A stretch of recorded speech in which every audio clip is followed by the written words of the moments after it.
찬양하라 내 영혼아, 찬양하라 내 영혼아. 온 마음과 정성 다하여 주 찬양하라.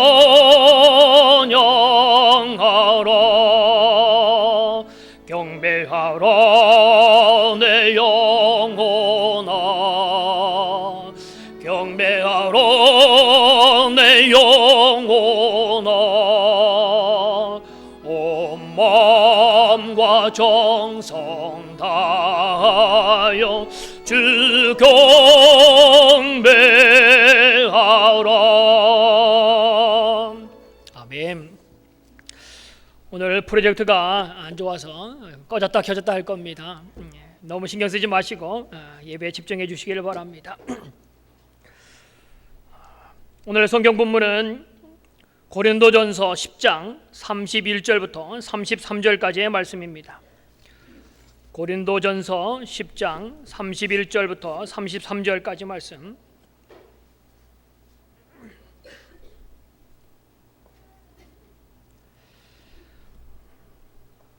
우리 한 목소리로 함께 봉독하겠습니다. 그런즉 너희가 먹든지 마시든지 무엇을 하든지 다 하나님의 영광을 위하여 하라. 유대인에게나 헬라인에게나 하나님의 교회나 거치는 자가 되지 말고 나와 같이 모든 일에 모든 사람을 기쁘게 하여 자신의 유익을 구하지 아니하고 많은 사람의 유익을 구하여 그들로 구원을 받게 하라. 아멘. 오늘은 우리 담임 목사님이 사할린 단기 선교팀으로 러시아 크라스노고르스크 성강교회를 방문 중에 있습니다. 그래서 목사님이 안 계신 시간에 제가 서게 되었습니다. 목사님의 모든 일정이 주보 광고란에 날짜별로 일정이 있습니다. 목사님 돌아오실 때까지 하나님이 함께 하시고 모든 사역들을 잘 감당하고 돌아오실 수 있도록 안전을 위해서도 여러분이 계속적으로 기도해 주시기를 바랍니다. 오늘 말씀을 하나님의 뜻 찾기라는 제목으로 여러분과 함께 말씀을 나누고자 합니다. 나는 잘 살고 있는가, 그런 고민을 하게 됩니다. 주님을 믿는다고 하지만 주님이 원하시는 주님의 뜻을 정말 잘 알고 내가 그 삶을 살고 있는가라는 겁니다. 목사에게 목회하는 일들을, 주님이 원하시는 일들을 하고 있는가, 그것을 고민합니다. 또한 여러 가지 매일매일 결정해야 될 많은 일들이 있는데 그 일들을 결정할 때 내 뜻이 아닌 하나님의 뜻을 맞게 내가 결정하고 있는가라는 고민을 나름대로 하고 있습니다. 아마 저뿐만 아니라 우리 모든 성도들이 그런 고민을 할 겁니다. 이게 하나님의 뜻인가? 하나님 원하시는 걸까? 그런 고민을 하고 계실 줄이라 생각되어집니다. 바로 여러분과 저 또한 우리 모두가 바로 하나님 뜻 가운데서 살아야 할 믿음의 사람이다라는 겁니다. 근데 문제는 뭐냐면 정말 하나님의 뜻이 무엇인지를 온전히 분별하지 못해서 자기의 뜻이 하나님 뜻으로 착각하고 거기에 힘쓰며 살아갈 때가 있다라는 겁니다. 어느 기독교 설문기관에서 조사한 통계에 보면 50%의 많은 사람들이 자신이 어디로 가야 할지, 뭘 해야 될지에 대해서 전혀 관심이 없이 살아간다는 겁니다. 다른 말로 하면 그때그때 그냥 자기 마음대로 살아간다라는 겁니다. 그리고 40%의 사람들이 어디로 가야 할지는 아는 것 같은데 그 길을 향하여, 알기는 알지만 그 길을 향하여 가지 못한 사람들이 40%라고 말합니다. 그리고 나머지 10% 사람들만이 자기가 무엇을 해야 되고 어디로 가야 할지를 알고 그 길을 향하여 그래도 열심을 내고 그 길을 향하여 그래도 온전히 걸어가려고 욕심을 부리는, 그렇게 살려고 힘쓰는 사람들이 고작 10%의 사람들이다라고 말합니다. 그러면 왜 그럴까요? 알면서도 그 길을 가지 못하는 것, 이거 하나님 뜻이다라는 것을 알면서도 그 길을 향하여 나아가지 못하는 이유가 뭐냐라는 겁니다. 그 이유는 바로 확신이 없기 때문입니다. 이게 정말 하나님의 뜻이다라는 확신이 없기 때문에 때로는 우리가 내 환경이 그렇기 때문에, 내 형편이 지금 그렇기 때문에 어쩔 수 없다라는 핑계를 대면서 하나님 뜻과는 온전하지 않은 길을 걷는 이유가 바로 그러한 이유에 있습니다. 그러면 왜 확신이 없느냐, 왜 확신을 갖지 못했냐라는 거죠. 이게 하나님 뜻인지 아닌지를 우리가 분별하지 못하기 때문에, 이거 분명히 하나님 뜻이라는 것을 확신할 수 없기 때문에, 분별하지 못하여 거하지 못하기 때문에 우리가 흔들리는 삶을 살 수밖에 없다라는 겁니다. 오늘 우리가 읽었던 이 고린도 전 후서는 바로 고린도 교회에 바울이 하나님 이름으로 편지한 겁니다. 이 고린도 교회는 많은 문제를 안고 있던 교회입니다. 고린도 교회는 특별히 오늘 본문에 보면 우상 숭배 때문에 많은 문제를 낳았던 교회가 바로 이 고린도 교회입니다. 고린도라는 지역이 바로 그 항구 도시에 있는 것이 고린도 교회입니다. 그래서 항구 도시가 많은 그렇듯이 항해의 안전을 위해서 우상을 섬기는 일들이 많았던 것이 이 항구 도시 고린도 교회가 있었던 문제입니다. 우상 숭배를 위해서 우상에게 드려졌던 재물들이, 당시에 드렸던 동물로 드렸던 그 재물들이 시장으로 나와서 팔려갔는데 그 재물들 믿지 않는 사람들은 그냥 편하게 사 먹었습니다. 그런데 믿음의 사람들, 기독교인들 또한 고민이 생겼습니다. 이것을 먹어야 되느냐 말아야 되느냐, 이것이 고린도 교회의 큰 서로의 다툼의 이야기가 있었던 것이 오늘 본문의 이야기입니다. 그때 바울이 이 편지를 써서 하는 얘기가 뭐냐면, 무엇을 하든지 하나님의 뜻을 분별하여 하나님의 영광이 되는 일들을 하라라고 권면하는 말씀이 오늘 읽었던 본문의 말씀입니다. 이것은 이 본문에 있는 단순한 우상에 드려지는 재물만 어떻게 먹을 것이냐, 먹어야 되냐 말아야 되느냐의 문제에 국한된 얘기가 아니라는 겁니다. 여러분과 제가 살아가면서 이것을 해야 되는지 말아야 되는 건지, 어떤 길을 가야 할 것인지, 하나님의 뜻이 무엇인지를 분별하는 것에 기준이 되는 말씀이 바로 오늘 본문이 주어진 그 뜻이 있다라는 겁니다. 얼마 전 한 성도와 이야기를 나눈 적이 있습니다. 그분과 여러 시간을 이야기했는데 그분의 고민이 그겁니다. 하나님 뜻이 무엇인지를 모르겠다라는 겁니다. 여러 시간을 이야기했지만 저 또한 이거는 하나님의 뜻입니다 라고 분명하게 딱 잘라서 말해주지는 않았습니다. 세상 사람들은 그렇게 하기를 원합니다. 부채도사처럼 부채를 세워놓고 부채가 쓰러지는 쪽을 향하여 동쪽으로 가라, 서쪽으로 가라, 마치 세상 사람들이 원하는 방식처럼 하나님 뜻을 딱 부러지게 이거다 저거다 말해주기를 원하지만 저 또한 그렇게 말해줄 수는 없었습니다. 왜냐하면 그 사람을 향한 하나님의 계획이, 하나님 뜻이 제가 생각하고 있는 것과 다를 수 있기 때문에 하나님의 뜻을 분별하는 방법만 이해할 수 있지 이거다 저거다 말할 수는 없다라는 겁니다. 그렇지만 오늘 이 말씀을 통하여 여러분을 향한 하나님의 뜻을 분별하는 법을 알아서 하나님께 영광 돌리는 그러한 삶이 있어지기를 바랍니다. 그러면 여러분과 제가 어떻게 하나님의 뜻을 분별할 수 있는가라는 겁니다. 내가 원하는 것, 내가 하고 싶은 것, 이것이 다 하나님의 뜻은 아니다라는 겁니다.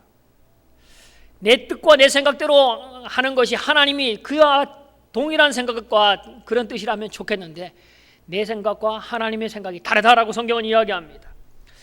이사야서 55장 이렇게 말합니다. 이는 내 생각이 너의 생각과 다름이요 내 길은 너의 길과 다름이니라 여호와의 말씀이니라. 이는 하늘이 땅보다 높음 같이 내 길은 너의 길보다 높음이요 내 생각은 너의 생각보다 높음이니라 라고 말씀합니다. 내가 생각하는 것과 하나님의 생각하는 것이 다르다라고 말합니다.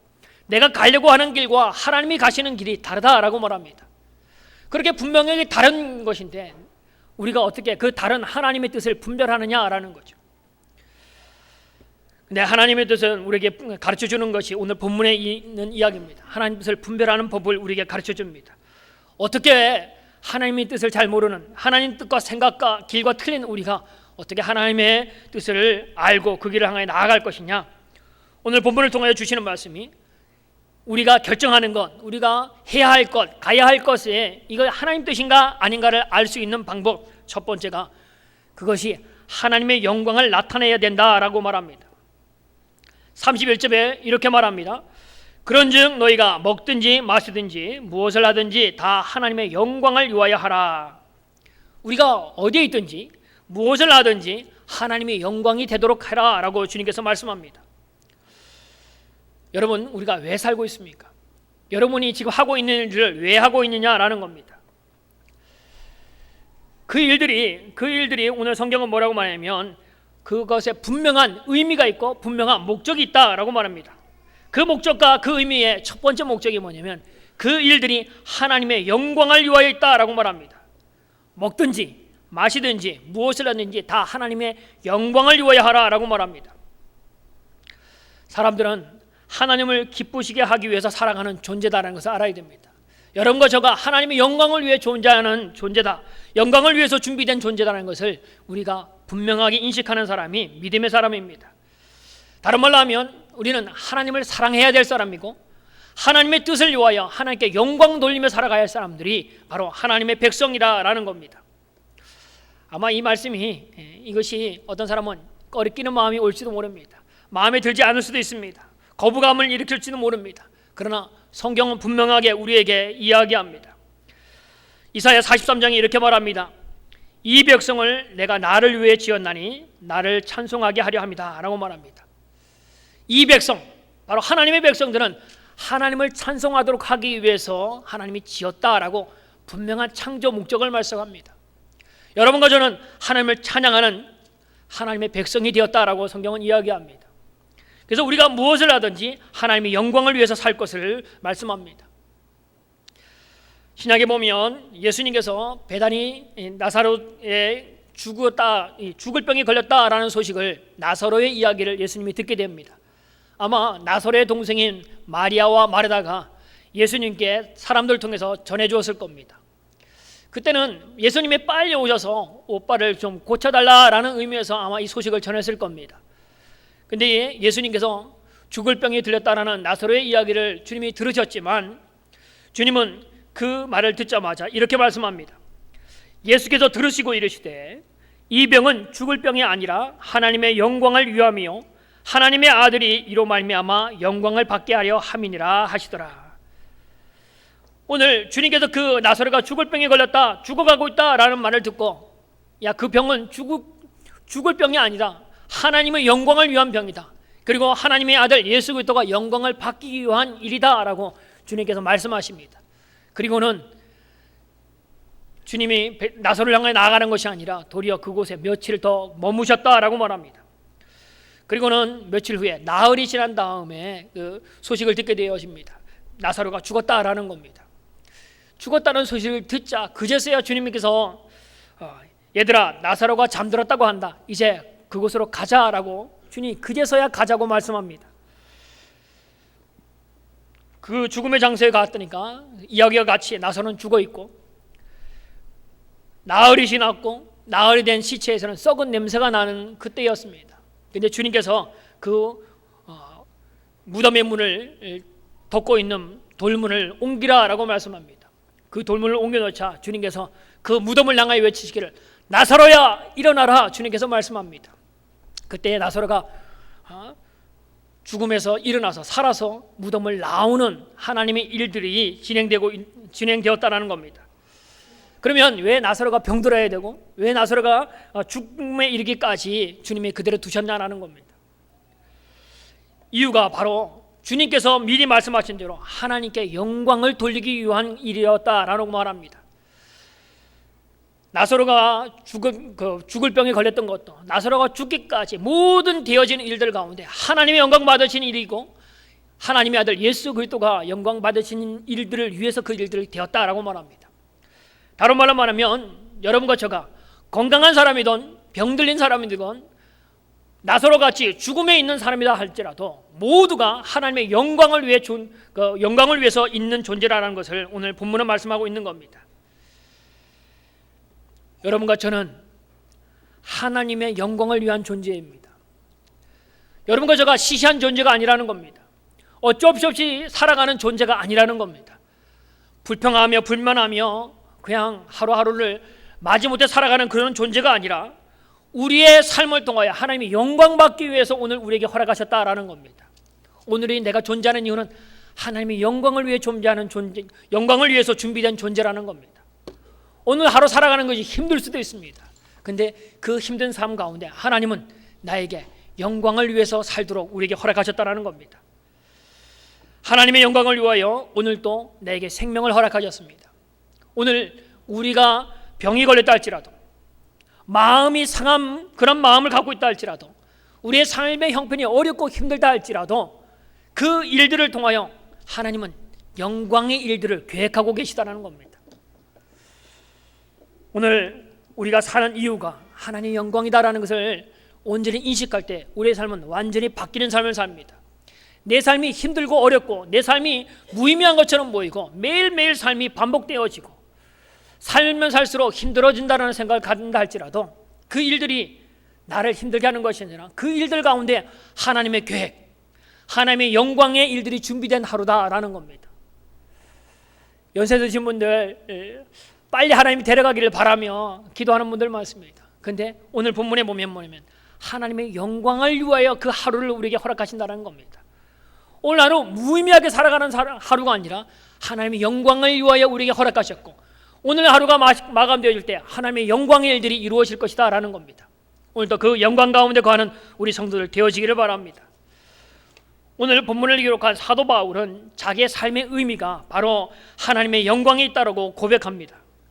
로마서 14장에 보면 이렇게 말합니다. 우리가 살아도 주를 위해 살고 죽어도 주를 위해 죽나니 그러므로 사나 죽으나 우리가 주의 것이다 라고 말합니다. 빌립보서에도 1장에도 이렇게 말합니다. 살든지 죽든지 내 몸에서 그리스도가 존귀하게 되려 하나니 이는 내가 사는 것이 그리스도니 죽는 것도 유익합니다 라고 말합니다. 사나 죽으나 내게 어떤 것이든지 하나님의 영광을 위해 있다라고 바울 또한 그렇게 고백하고 있다는 겁니다. 오늘 여러분과 저가 하나님의 뜻을 이루며 살려고 한다면 내 일들 가운데 하나님의 영광이 나타나는 일들을 선택하며 그 일들을 위해 살아가는 성도들 되시길 바랍니다. 그래서 그 일들이 내게는 너무 거창하지 않은 일이다 할지라도 내게 그 일이 위대한 모든 사람들이 칭찬할 만한 모든 사람이 우러러볼 만한 그런 일이 아니다 할지라도 내게 있는 그 삶은 하나님의 영광의 삶이다라는 겁니다. 그래서 우리가 이것을 할 거냐 말 거냐 저기를 갈 거냐 말 거냐라는 것에 기준이 되어지는 것은 내 욕심이 아닙니다. 내가 하고 싶은 것이 아니다라는 겁니다. 내게 이익이 되느냐, 내게 손해가 되느냐라는 것도 우리의 그것을 선택하는 기준이 될 수가 없습니다. 오직 우리가 그 일들을 할 거냐 말 거냐, 그 일들 가운데는 이 일들이 하나님의 영광이 되느냐 안 되느냐라는 것이 기준이 되어야 한다라는 겁니다. 아무리 돈을 많이 벌고 아무리 여러분과 저가 명예를 얻는 일이라 할지라도 그것이 하나님에게 영광이 되어지지 않은 일이라면 그 일들을 단호하게 포기하는 사람들이 되어야 됩니다. 그리고 아무리 힘들고 아무리 하찮아 보이는 일이라 할지라도 그것이 하나님의 영광이 되어지는 일이라면 묵묵히 감당하는 믿음의 사람이 되어야 된다라는 겁니다. 그래서 성경은 그렇게 믿음의 사람으로 나아가는 자들 가운데 주님께서 부르시면서 이 말씀을 합니다. 누가복음 9장 23절, 아무든지 나를 따라오려거든 자기를 부인하고 날마다 제 십자가를 지고 나를 따를 것이니라 라고 말합니다. 자기를 부인하고, 이건 뭐냐면 자기를 포기하는 것을 말합니다. 자기의 생각을 주님의 영광으로 바꿔놓는 사람, 내 생각을 내려놓고 주님의 영광을 생각하는 사람, 그 사람을 말하는 겁니다. 자기를 부인한다는 겁니다. 그리고 날마다라고 말합니다. 날마다 자기 십자가를 지고 나를 따르라라고 말합니다. 날마다, 매일매일, 시간마다 그 길을 따라가라는 겁니다. 이따금 어쩌다 한번 주님을 따라가는 것이 아닙니다.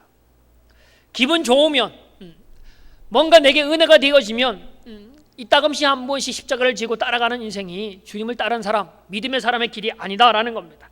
매일매일 순간 주님을 따라가야 할 사람들입니다. 근데 그냥 따라가는 것도 아닙니다. 주님은 매일매일 주님을 따르는데 어떻게 따르냐면 자기 십자가를 지고 따르라라고 말합니다. 자녀들의 십자가, 집에 가족들의 십자가도 아닙니다. 다른 사람의 십자가 아닌, 남의 십자가 아닌 자기 십자가를 지고 따르라고 말합니다.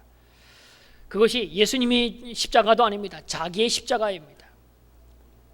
자기의 십자가, 자기의 사명과 내가 십자가에 못 박은 나 자신이 십자가에 죽은 그 십자가, 나를 높이는 것이 아니라 내 중심에 살면 사는 것이 아니라 내 가운데 종깃게 되신 예수 그리스도를 바라보는 그 믿음의 십자가를 지고 주님을 따를 것을 이야기합니다. 그때가 하나님께 영광이 되어지기 때문입니다. 그때가 하나님의 일들이 이루어지는 때가 되어지기 때문입니다. 오늘 우리의 삶들 가운데 어떤 삶을 사든지 어떤 결단을 하든지 이것이 하나님의 뜻이냐 아니라는 것을 분별할 수 있는 방법은 이 일들이 하나님의 영광이냐 아니냐라는 겁니다.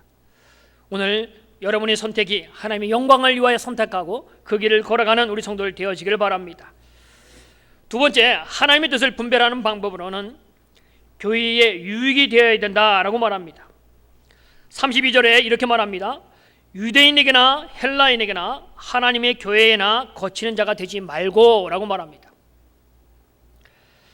우리가 하는 모든 일들 가운데 사람에게나 교회에 거치는 자가 되지 말라고 말합니다.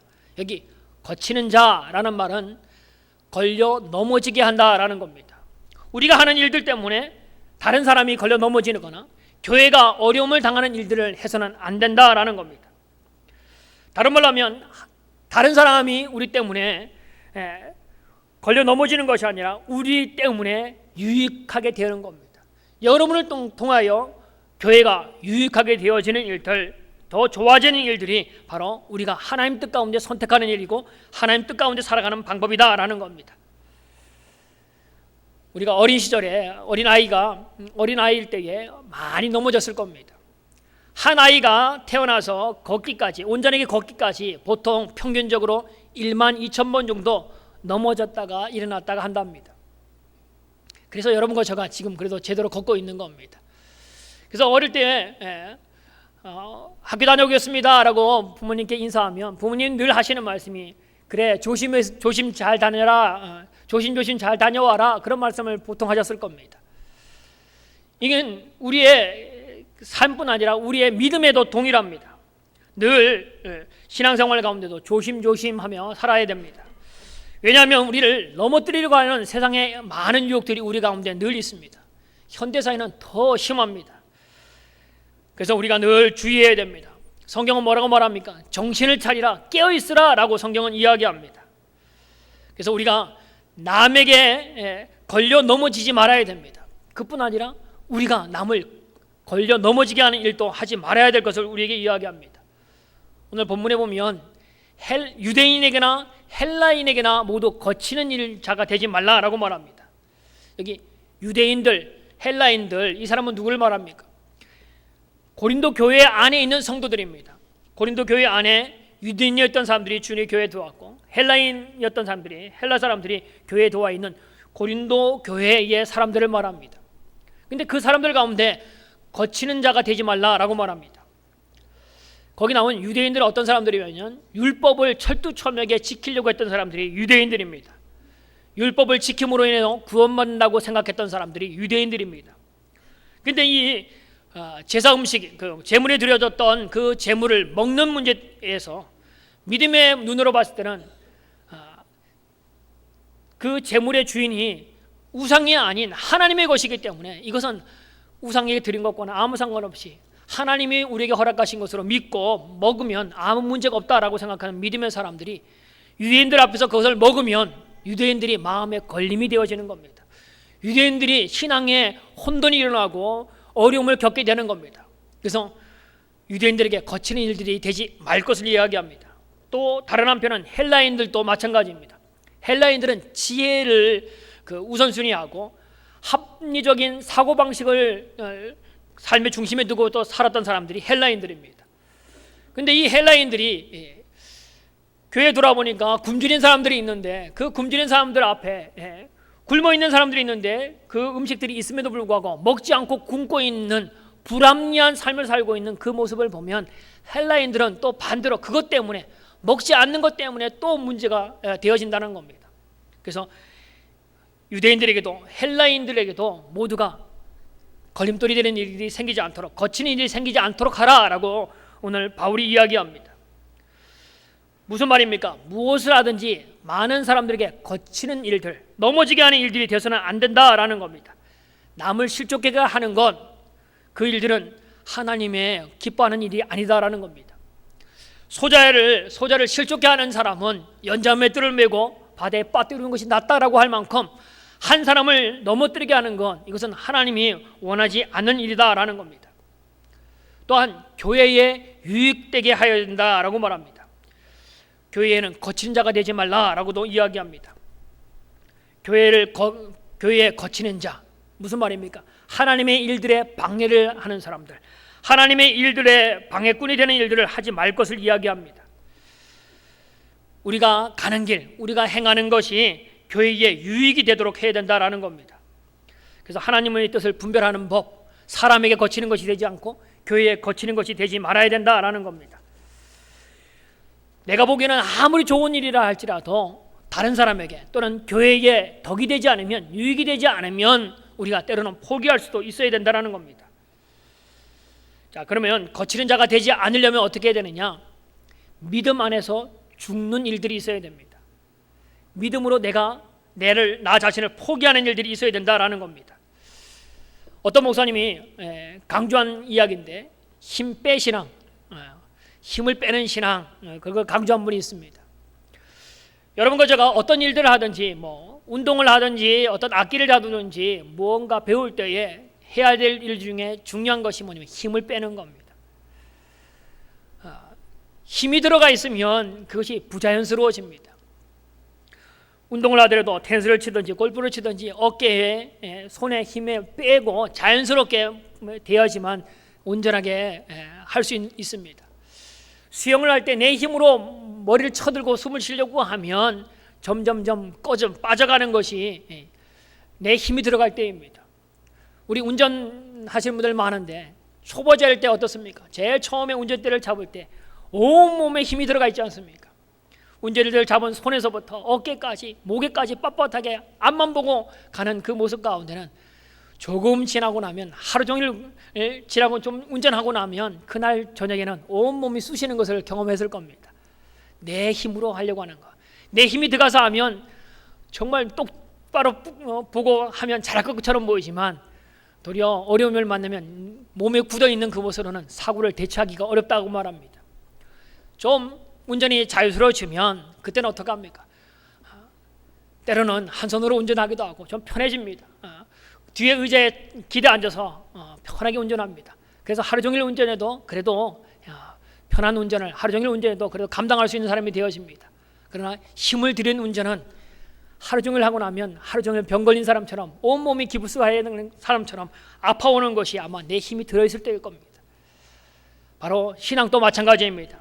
하나님이 일들을 한다고 하면서도 내 힘으로 하려고 하면, 내 힘으로 무언가 감당하려고 하면 온몸이 아팠던 것처럼 우리 삶 가운데 많은 사람이 그것 때문에 고통스러워하고 교회가 어려움을 당하는 이유가 바로 내가 하나님의 일들을 한다고 하면서 내 힘으로 하려고 내 힘을 쓸 때, 내 힘으로, 내 권력으로, 내 능력으로 뭔가 하려고 할 때 다른 사람에게 큰 소리 치고 있은 그때에 교회가 힘들어지고 다른 사람 또한 힘들어진다라는 겁니다. 주의 일들을 할 때에 내 힘을 빼는 그런 은혜가 있기를 바랍니다. 하나님은 어떤 사람을 쓰시냐면 힘을 빼는 사람을 사용하십니다. 모세의 경우를 보시길 바랍니다. 모세가 왕궁에서 40년을 살았습니다. 그때에 그의 권세나 그의 지식이나 그의 젊은 패기로 이스라엘을 애굽으로부터 구출하려 할 때 하나님은 그를 사용하지 않습니다. 그가 죄수로 사형죄를 지고 도망치는 미디안 광야로 도망쳐서 40년을 살아서 이제 나이가 80이 되어졌을 때에 자기의 힘 아닌 자기의 권세는 잊어버리고 자기의 젊음까지도 잃어버리고 힘이 없어진 그때에 주님께서 찾아오셔서 모세를 사용하십니다.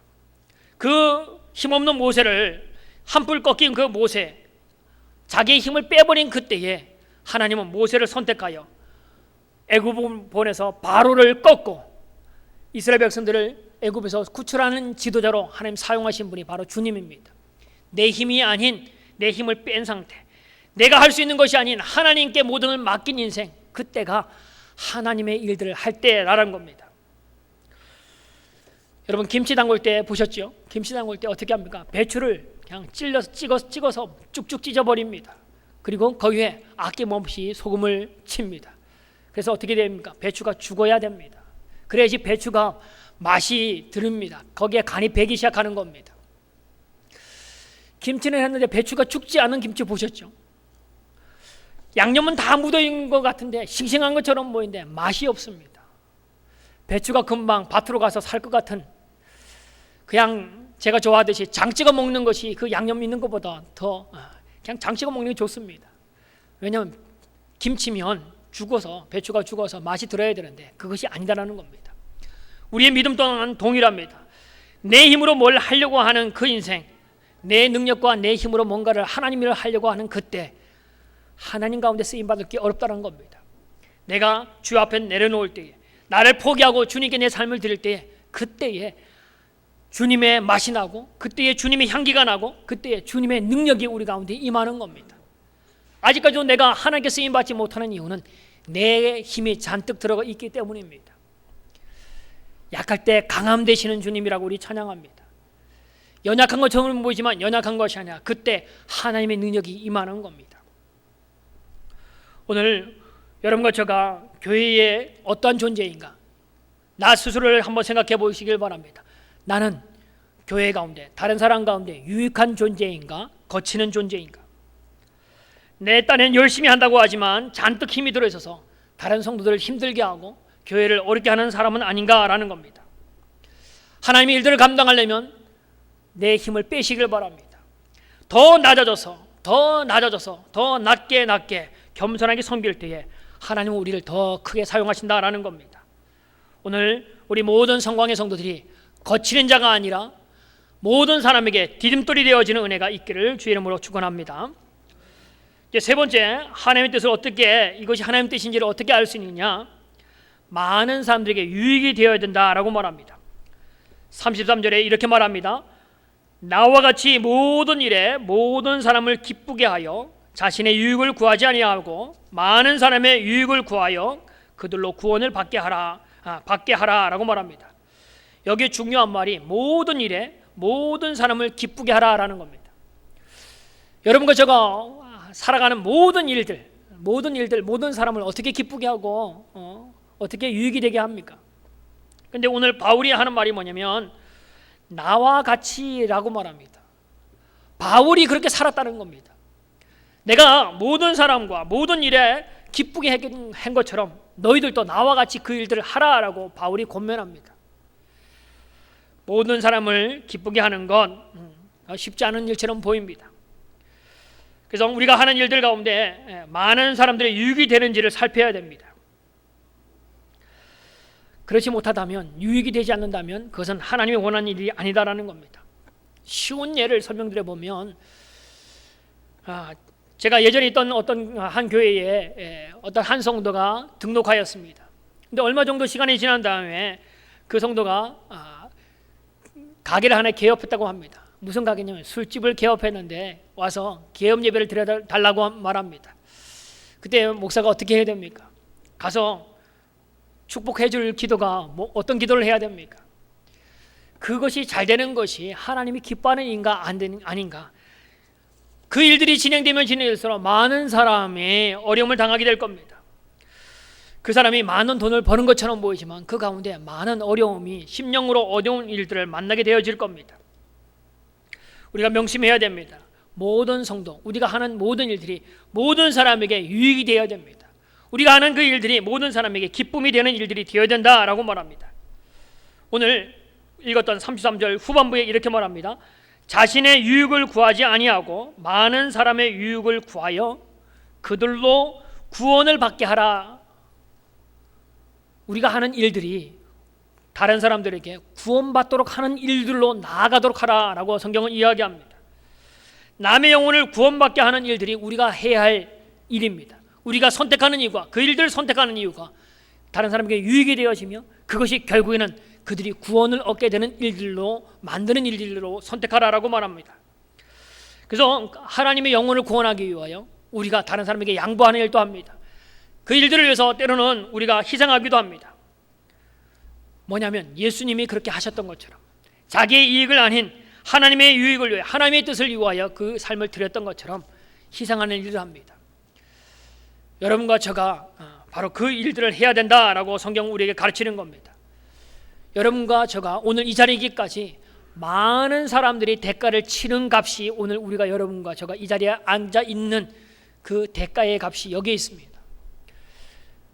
지금까지 여러분들의 삶들 가운데 많은 사람이 대가를 치러서 오늘 우리가 이 자리에 존재한다는 겁니다. 우리가 어릴 때 여러분의 부모님들이 그 대가를 치르셨습니다. 오늘 여기 교회 나오기까지 많은 사람들이 대가를 치렀을 겁니다. 아침을 밥을 먹고 나온 분은 집에서 아내가 밥을 차려준 거 먹고 든든하게 나와서 그 대가를 치러서 여러분 나왔을 겁니다. 자기의 차를 운전하지 않고 온 분들은 어떤 택시기사가 아니면 버스기사가 나를 위해서 대가를 치러줘서 이 자리에 나왔을 겁니다. 모든 일들은 그 대가가 있다라는 겁니다. 그런데 가장 큰 대가를 치르신 분이, 우리 인생 가운데 가장 큰 대가를 치르신 분이 바로 예수 그리스도이십니다. 우리를 위해서 모든 생명을 십자가 앞에 내어주신 분이 바로 우리 예수님입니다. 예수님은 한 번도 자기의 삶을 주장해 본 적이 없습니다. 모든 것이 자신의 유익이 아닌 하나님의 유익, 하나님의 뜻을 향하여 일하셨던 분이 바로 주님입니다. 마지막 죽음의 순간까지도 주님, 내 뜻대로 마옵시고 아버지 뜻대로 되기를 원합니다 라고 기도하셨고, 그 모든 대가를 지불하신 분이 바로 우리 주님입니다. 그것 때문에 여러분과 저가 구원받았고, 그것 때문에 여러분과 저가 영원한 생명을 누리게 되었던 겁니다. 우리가 하는 모든 일 가운데 이것이 하나님의 뜻인가 아닌가를 분별하는 방법이 바로 모든 사람에게 유익이 되는 겁니다. 바로 주님께서는 우리에게 유익되게, 우리를 모두가 유익되게 하기 위해서 자신을 내어주신 분이 바로 주님입니다. 주님은 하늘 보좌를 우리를 위해서 버리셨습니다. 주님은 이 땅에 오셔서 입었던 육체까지도 우리를 위해서 다 내어주신 분이 바로 주님입니다. 낮아지고 낮아져서 어디까지 낮았냐면 말구유보다 더 낮은 죽음의 자리까지 낮아지신 분이 바로 주님이셨다라는 겁니다. 죄 없으신 그분이 저주의 가시관을 쓰셨고 고통의 채찍을 맞으셨던 분이 주님입니다. 내가 받아야 할 온갖 욕설과 모든 저주와 모든 조롱까지도 주님이 우리를 위해서 다 받으셨다는 겁니다. 더 이상 버릴 것이 없을 만큼, 더 이상 버려야 버릴 것이 없는 것만큼 모든 것을 다 버린 이후에 그 지경에 이르셔야 주님은 그제서야 죽음에 이릅니다. 우리를 위해서 먹을 욕 다 먹고 아파야 할 거 다 받으시고 모든 고통 다 받으시고 더 이상 우리를 위해서 내어줄 것이 없을 그때서야 주님의 사명, 십자가에서 죽음의 일들을 그때서야 주님은 감당하셨다라는 겁니다. 예수님의 모든 일생이 바로 여러분과 저를 위해서, 여러분과 저의 유익을 위해서, 하나님 나라의 영광을 위해서 모든 것을 내어주신 분이 바로 예수 그리스도이십니다. 근데 오늘 바울이 말하기를 나와 같이 너희들도 이와 같이 하라라고 말합니다. 어떻게 그렇게 모든 일들이, 모든 사람들이 유익이 되는 일을 할 수 있느냐? 바로 그 바울 가운데 복음이 들어갔을 때에 그 일들을 감당할 수 있었다는 겁니다. 여러분과 저희 가운데 예수 그리스도의 복음이 우리 가운데 있을 때에 주님과 같은 삶을 살 수 있습니다. 주님이 그 삶을 살았기 때문에 그분이 우리 가운데 계실 때에 그분이 그 일들을 하시는 겁니다. 그래서 바울이 오늘 나와 같이라고 말합니다. 예수님의 마음을 갖고 모든 일들에, 모든 사람들에게 유익이 되는 삶을 살 것을 말합니다. 오늘 내 속에 들어오신 예수님, 그분을 통하여 우리의 삶이 모든 사람에게 유익이 되는 기쁨의 삶을 살아가는 우리 성광의 성도들 되어지기를 바랍니다. 우리의 삶에 어떤 삶을 살 것이냐, 어떤 결정을 할 것인가의 그 기준이 바로 오늘 이 일들 가운데 하나님의 영광이 드러나는 일들이라면 그 일들을 선택하시길 바랍니다. 많은 사람들과 교회에 거치는 인생이 아닌 뒷돌이 되는 일이라면 그 일들을 선택하시길 바랍니다. 그 일들 통하여 많은 사람들이 또한 교회가 유익되는 일들이라면 그 일들을 선택하여 나아가시길 바랍니다. 그것이 하나님의 뜻입니다. 사단은 우리에게 하나님 뜻을 분별하지 못하도록 하여 하나님과 멀어지도록 만들려고 합니다. 그러나 오늘 하나님은 우리에게 하나님 말씀에 대한 기준을 주십니다. 하나님의 영광을 위하여, 많은 교회와 많은 사람들을 위하여, 유익이 되도록 하기 위하여, 또한 많은 사람들에게 기쁨이 되도록 하는 삶을 살라고 우리에게 말씀합니다. 오늘 하나님의 영광을 위하여, 교회를 위하여, 이웃을 위하여 그런 삶을 살겠다고 결단하며 그 일들을 향하여 나아가는 하나님의 뜻을 이루는 우리 성광의 성도들 되어지기를 주의 이름으로 부탁을 드립니다. 함께 기도하겠습니다. 하나님,